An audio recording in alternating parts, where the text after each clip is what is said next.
தினம் ஒரு திருக்கோயில் வரிசையில் இன்றைய தினம் நாம் தரிசிக்கப் போகிற ஆலயம் திருவள்ளூர் அருள்மிகு விஸ்வரூப பஞ்சமுக ஆஞ்சநேயர் ஆலயம்.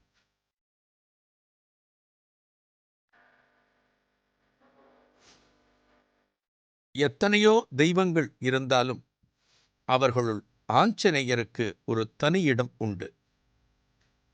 எப்படி விநாயகரை குழந்தைகள் கொண்டாடுகிறார்களோ அதுபோல்தான் ஆஞ்சநேயரும் அவர்களுக்கு.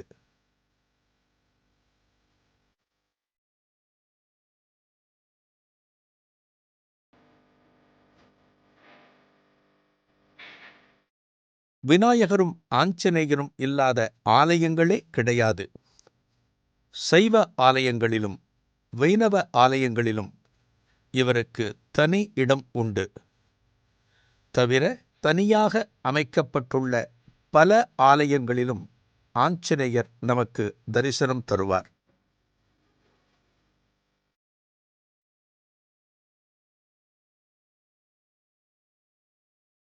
இதோ இன்றைய தினம் திருவள்ளூர் தேவி மீனாட்சி நகரில் அருள்பாலிக்கும் விஸ்வரூப பஞ்சமுக ஆஞ்சநேயர் ஆலயத்தை நாம் தரிசிக்க உள்ளோம்.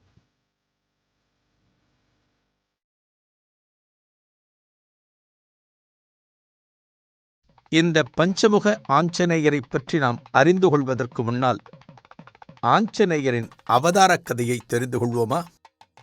திரேதாயுகத்தில் வாழ்ந்த சிவபக்தனான குஞ்சரன் என்பவன் குழந்தை வரம் கேட்டு ஈஸ்வரனை நோக்கி தவம் புரிந்தான். சர்வ லட்சணமும் கொண்ட அழகிய மகள் உனக்கு பிறப்பாள். அவளுக்கு பிறக்கும் மகன் எனது அம்சமாக தோன்றி வலிமையும் வீரமும் கொண்டு சிரஞ்சீவியாக வாழ்வான் என்று ஈசன் வரமளித்து மறைந்தார்.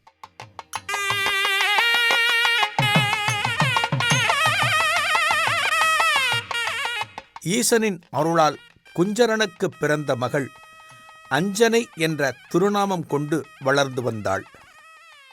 மணப்பருவம் அடைந்த அஞ்சனை கேசரி எனும் வானர மன்னரை மணந்து கொண்டாள்.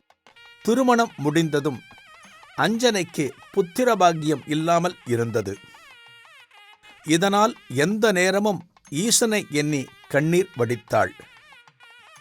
பக்தியும் நற்குணங்களும் கொண்ட அஞ்சனையின் நல்ல குணங்களை மெச்சி தர்மதேவதை அவளுக்கு முன் தோன்றினாள்.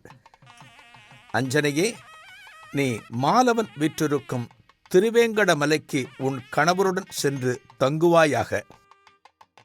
அங்கே ஈசனை குறித்து தவம் செய். ஈசன் அருளால் எவராலும் வெல்ல முடியாத அழகிய மகனை நீ பெறுவாய் என்று கூறி ஆசிர்வதித்தாள்.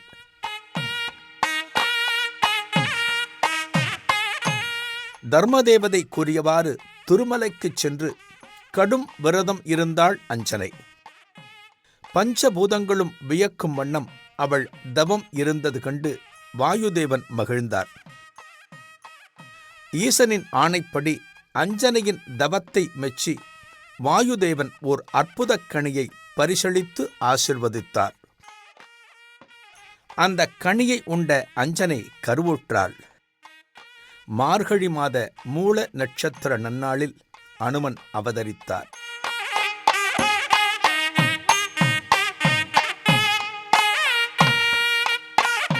சிவசக்தி அருளால் தோன்றிய அனுமன் வாயுபுத்திரன், அஞ்சனை மைந்தன், ஆஞ்சநேயன் என்றெல்லாம் திருப்பெயர்கள் கொண்டார்.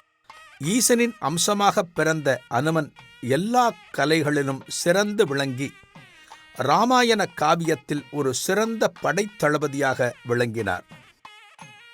ஸ்ரீராமபிரானின் குலத்தையே காத்த கடமை வீரராக விளங்கினார். எண்ணற்ற காரியங்களை வெற்றியாக மாற்றும் ஆற்றல் மிக்க தீரம் கொண்டவராக திகழ்ந்தார்.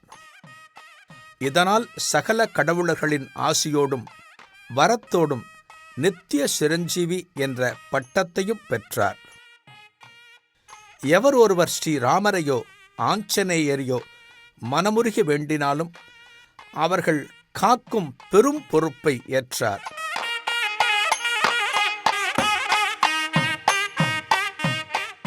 எப்படி ஒவ்வொரு தெய்வத்திலும் பல வடிவங்கள் காணப்படுகிறதோ, ஆஞ்சநேயரிலும் பல வடிவங்கள் உண்டு. அதில் ஒன்றுதான் பஞ்சமுக ஆஞ்சநேயர். பஞ்சமுக ஆஞ்சநேயர் வடிவங்கள் நம் நாட்டில் பல ஊர்களில் தரிசனம் தருகின்றன. அவற்றுள் ஒன்றுதான் இன்றைய தினம் நாம் தரிசிக்கப் போகிற திருமேனி. சென்னைக்கு அருகே திருவள்ளூரில் தேவி மீனாட்சி நகரில் 32 அடி உயர பஞ்சமுக ஆஞ்சநேயர் ஆலயம் கொண்டிருக்கிறார்.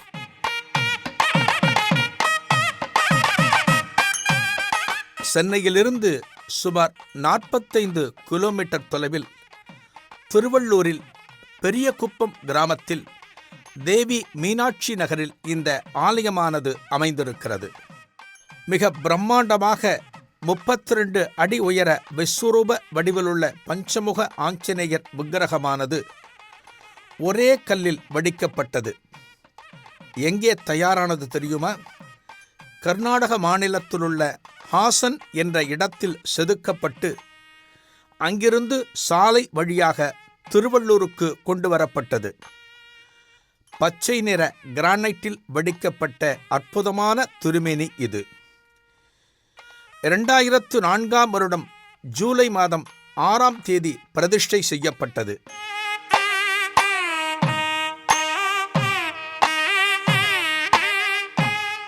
ஆஞ்சநேய பகவான் பிரதிஷ்டை செய்யப்பட்ட இந்த இடமானது புராண காலங்களில் ருத்ரவனம் என அழைக்கப்பட்டு வந்துள்ளது. மேலும் அகத்தியர் முதலான மாமுனிவர்கள் தவம் செய்த இடமாகவும் அறியப்படுகிறது. இந்த ஆஞ்சநேயரின் உயரத்தை பார்த்தோம். 32 அடி உயரம், 16 அடி அகலம், 108 அடி உயர விமானம் கொண்டிருக்கிறார். இந்த விமானத்தின் உச்சியிலே 15 அடி உயர கலசமானது காணப்படுகிறது.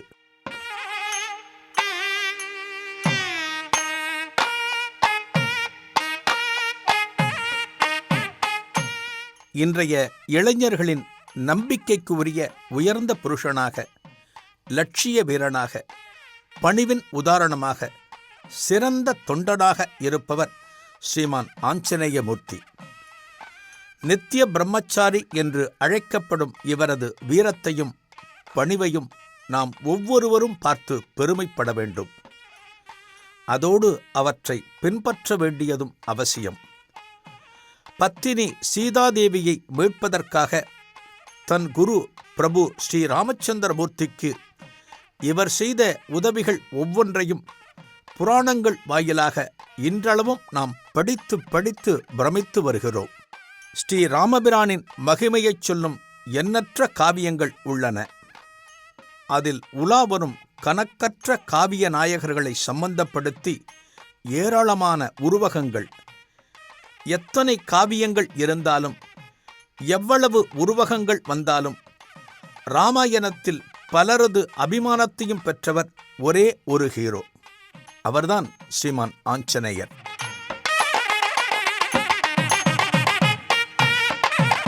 ஆஞ்சநேயரின் வீர பராக்கிரமத்தை வர்ணிக்க எவ்வளவோ கதைகள் இருக்கின்றன. அதில் சொல்லப்படும் ஒரு கதைதான் ஸ்ரீ பஞ்சமுக ஆஞ்சநேயர் சுரூபம். மொத்தம் 5 முகங்கள் கொண்ட ஆஞ்சநேயர் வடிவம்தான் பஞ்சமுக ஆஞ்சநேயர்.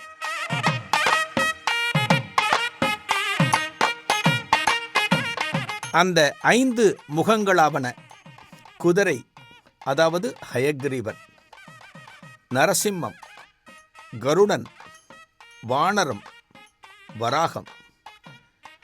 பார்த்தீர்களா? 5 திருமுகங்கள். குதிரை முகம், நரசிம்ம முகம், கருட முகம், இயல்பான வானர முகம், வராக முகம். இந்த சுரூபம்தான் பஞ்சமுக ஆஞ்சநேயர் என்று அழைக்கப்படுகிறார். இந்த பஞ்சமுக ஆஞ்சநேயர் ஏற்பட்ட கதை என்ன? எதற்காக இந்த அவதாரம் ஏற்பட்டது? ராமபிரானுக்கும் ராவணனுக்கும் நடந்த யுத்தம் நமக்கு தெரியும். சீதாதேவியை இலங்கைக்கு கடத்திச் சென்ற காரணத்தினால் ராவணனை எதிர்கொள்ள நேரிட்டது ராமபிரானுக்கு. இந்த ராவணனை அழித்தால்தான் சீதாதேவியை மீட்க முடியும் என்கிற நிலை வந்தது.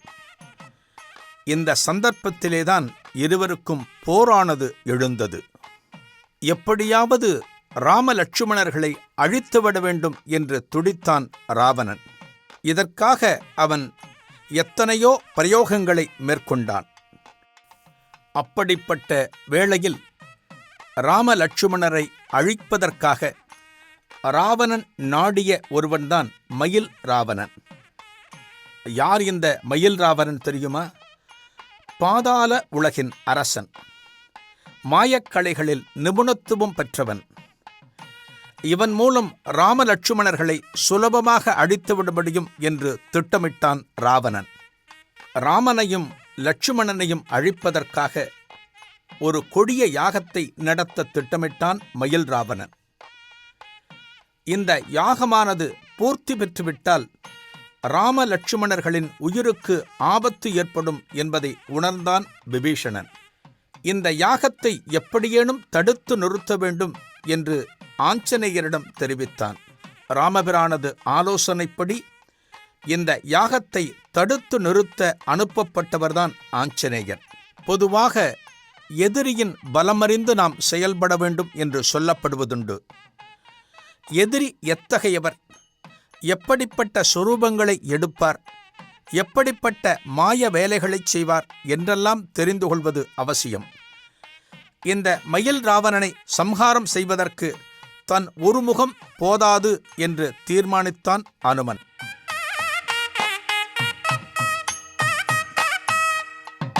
அதன்படி தன் சக்தியோடு ஹயக்ரீவர் சக்தியை சேர்த்துக் கொள்வதற்காக குதிரை முகம் ஏற்பட்டது. நரசிம்மரின் அருளைப் பெற்று அவரது நரசிம்ம முகம் ஏற்கப்பட்டது. கருட பகவான் ஆசியோடு கருடனின் முகமும் சேர்ந்து கொண்டது.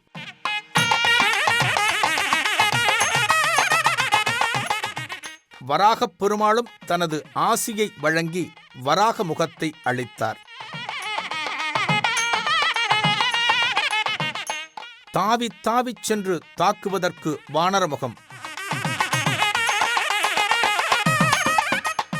ஆகாயத்தில் காற்றைப் போல் பறந்து பறந்து சென்று தாக்குவதற்கு கருடமுகம், பாய்ந்து பாய்ந்து சென்று தாக்குவதற்கு நரசிம்ம முகம், விரைந்து சென்று தாக்குவதற்கு குதிரை முகம், பாதாள லோகத்தில் எத்துணை ஆழத்துக்கும் ஊடுருவிச் சென்று தாக்குவதற்கு வராக முகம்.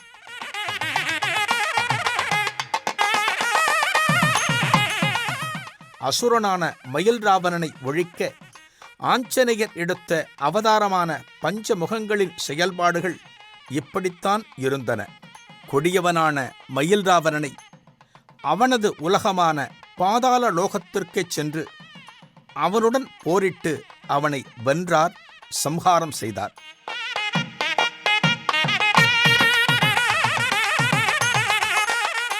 இந்த பஞ்சமுக ஆஞ்சநேயர் அந்த அசுரன் சம்ஹாரம் ஆனபின் ராமனையும் லக்ஷ்மணனையும் அங்கிருந்து மீட்டார் என்று சொல்லப்படுவதுண்டு. ஆனானப்பட்ட அவதார புருஷரான இந்த ராமபிரானுக்கே ஆஞ்சநேயரின் உதவி தேவைப்படுகிறது.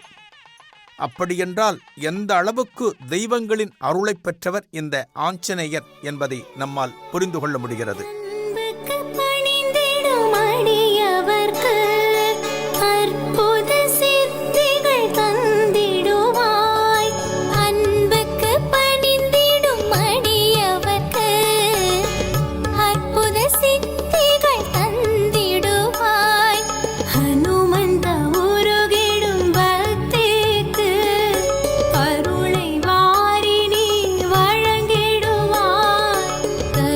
மழை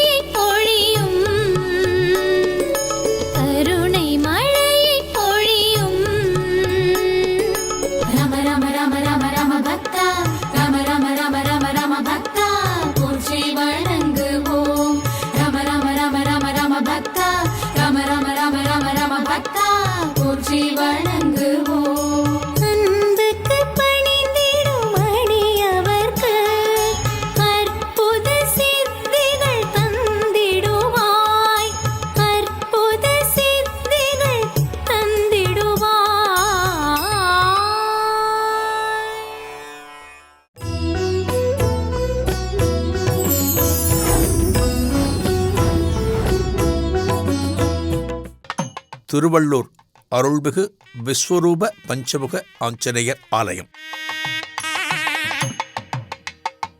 இந்த கலியுகத்தில் பஞ்சமுக ஆஞ்சநேயரை நாம் வணங்குவதால் மனதைரியம் பெருகும், புகழ் கூடும், புத்திசாலித்தனம் அதிகமாகும், உடல் ஆரோக்கியம் சிறக்கும், நிம்மதி பிறக்கும், மொத்தத்தில் குடும்பத்தில் ஒற்றுமை மேலோங்கும், வளம் பெருகும்.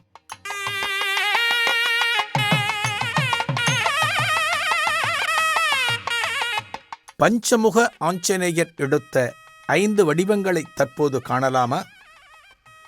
பஞ்சமுகங்களான ஸ்ரீ ஆஞ்சநேய சுவாமி, ஸ்ரீ நரசிம்ம சுவாமி, ஸ்ரீ மகாவீர கருட சுவாமி, ஸ்ரீ லக்ஷ்மி வராக சுவாமி மற்றும் ஸ்ரீ ஹயக்ரீவ சுவாமி ஆகியோரின் மூல மந்திரங்களின் பலனானது ஒட்டுமொத்த மனிதகுலத்திற்கும் சென்றடைய வேண்டும் என்ற அர்ப்பணிப்பு உணர்வு காரணமாகவே திருவள்ளூரில் விஸ்வரூப பஞ்சமுக ஆஞ்சநேயர் பிரதிஷ்டை செய்யப்பட்டுள்ளார்.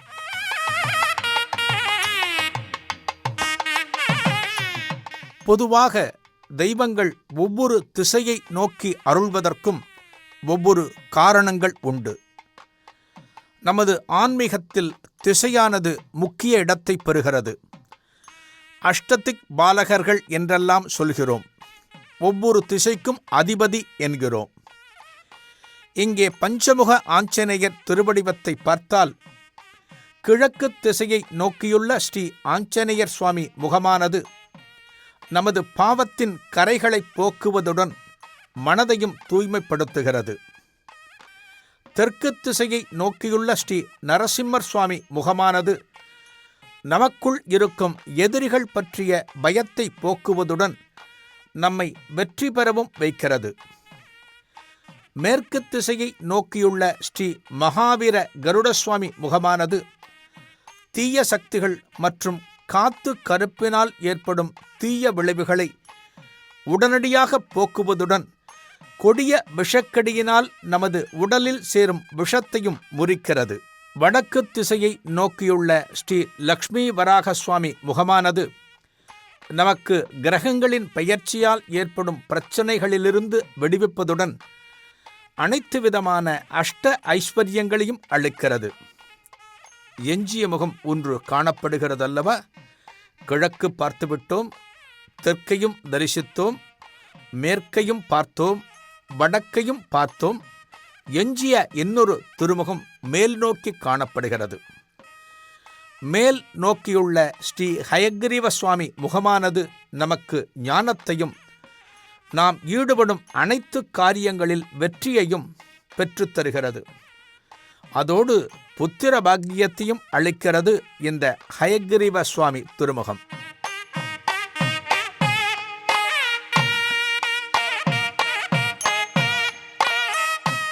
நம்மையெல்லாம் காக்க வல்ல ஆஞ்சநேயர் பகவான் சிரஞ்சீவிகளுள் ஒருவராக கருதப்படுகிறார். 7 சிரஞ்சீவிகள், அதாவது இவர்களுக்கு இறப்பு என்பதே கிடையாது, இரவா நிலை கொண்டவர்கள். அவர்களுள் ஒருவர்தான் நாம் வணங்கக்கூடிய ஆஞ்சநேயர். இந்த ஆஞ்சநேய பகவான்தான் நமக்கு இருக்கக்கூடிய எத்தகைய துயரையும் நீக்கி நல்லருள் புரிகிறார்.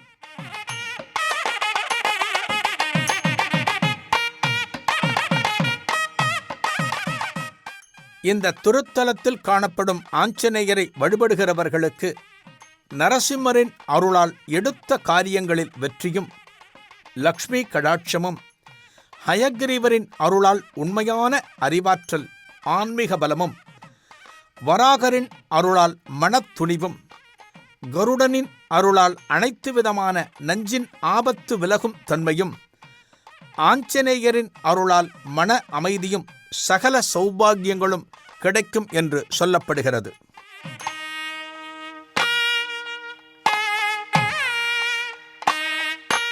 நாம் வேண்டிய கோரிக்கைகளை நிறைவேற்ற வல்லவர் ஆஞ்சநேயர். இன்றைக்கு குழந்தைகள் மனதில் அனுமன் பக்தியானது பெற்றோர்களால் புகுத்தப்பட வேண்டும். எத்தகைய காரியத்தையும் சாதிப்பதற்கு மனதில் ஒரு துணிவு வேண்டும். பயம் என்பது இருக்கக்கூடாது. அச்சத்தை முற்றிலுமாக விலக்க வேண்டும். இத்தகைய தன்மை குழந்தைகளுக்கு அமைய வேண்டுமானால் பெற்றோர்களும் முதியவர்களும் தங்கள் இல்லத்தில் இருக்கின்ற குழந்தைகளுக்கு அனுமன் பக்தியை பற்றி சொல்லித்தர வேண்டும். எப்படி விநாயகர் பக்தி குழந்தைகளின் மனதில் வேரூன்றி காணப்படுகிறதோ அதேபோல அனுமனின் பக்தியும் அந்த குழந்தைகளின் மனதில் புகுந்தால் எதிர்காலத்தில் இவர்கள் எல்லாவற்றையும் சாதிப்பார்கள். மூல முதல்வனும் மூலத்தை நட்சத்திரமாக கொண்ட இந்த அனுமனும் எதிர்காலத்தில் ஒரு திடமான நம்பிக்கையை கொடுத்து நல்ல சக்தியை கொடுத்து நம்மையெல்லாம் ஆட்கொள்வார் என்பது நிதர்சனம். இந்த ஆலயத்திலே அனுமனுக்கு நித்தமும் விசேஷமான வழிபாடுகள் நடந்து வருகின்றன. ஆஞ்சநேயருக்கு சிறப்பு என்ன? வெற்றிலை மாலை, வடை மாலை, வெண்ணெய் காப்பு, செந்தூரக் காப்பு இவையெல்லாம் விசேஷ நாட்களில் வெகு சிறப்பாக நடைபெறுகின்றன. சென்னையிலிருந்து சுமார் 45 கிலோமீட்டர் தொலைவில் திருவள்ளூர் நகரமானது அமைந்திருக்கிறது. இந்த திருநகரத்திலேதான் வைத்திய வீரராகவ பெருமாளும் சர்வேஸ்வரனும் குடிகொண்டிருக்கிறார்கள். அப்பேற்பட்ட இந்த திருநகரத்திலே பஞ்சமுக ஆஞ்சநேயருக்கும் அற்புதமான திருச்சந்நிதி அமைந்திருக்கிறது. சென்னை சென்ட்ரல் ரயில் நிலையத்திலிருந்து திருவள்ளூர் நகரை அடைவதற்கு புறநகர் மின்சார ரயில் சேவை தாராளமாக உள்ளது. இந்த ரயிலில் பயணித்து திருவள்ளூரை அடைவது வெகு சுலபம். ஆற்றல் பெருகினால் அனைவருக்கும் நல்லது, அகிலத்துக்கே நல்லது. ஆஞ்சநேயரே ஆற்றல் மிக்கவர். அதிலும் இவர் விஸ்வரூப ஆஞ்சநேயர். ஒற்றைமுக ஆஞ்சநேயரே உதவிக்கரம் நீட்ட வல்லவர். அதிலும் பஞ்சமுக ஆஞ்சநேயர் இவர்.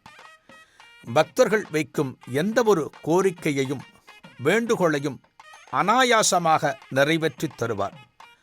விஸ்வரூப பஞ்சமுக ஆஞ்சநேயரை வணங்குவோம், அவரது திருவடிகளை பணிவோம்.